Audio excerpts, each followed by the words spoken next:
بسم الله الرحمن الرحيم. السلام عليكم ورحمة الله وبركاته. ازاي تحصل على تأثير مشروب الطاقة في البيت؟ آه مشروب الطاقة ده طبعا مشروب له أضرار كبيرة جدا، ومثلا بيوقع الشعر وبيعمل أمراض في القلب وبيعمل مشكلات في المخ، لأنه مليان بالملح بالسكر والمواد الحافظة. فانت تعمل ايه علشان خاطر نحصل على نفس النتيجة في البيت؟ المشروبات المنزلية اللي هي بتحافظ على مستوى طاقة صحي.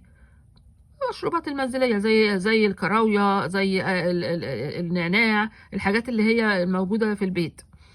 وبعدين توقف عن الأطعمة المصنعة، لأن ديت ما بتخليكش يبقى عندك طاقة. التعرض لضوء الطبيعي علشان فيتامين د. الكافيين ممكن تشربه لو انت طبعا عايز تبقى يعني تركيز اعلى، فهتاخد كافيين بس من غير سكر او مع سكر ضئيل جدا، لان مشروب الطاقة طبعا بيبقى عالي السكر. معرفش ليه بصراحة.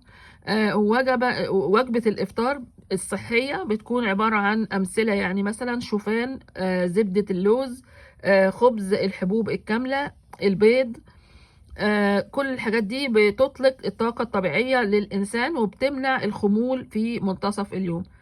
يعني احنا كده هنكون حققنا الهدف بدون مشاكل لا للمخ ولا للقلب، وربنا يحمينا جميعا.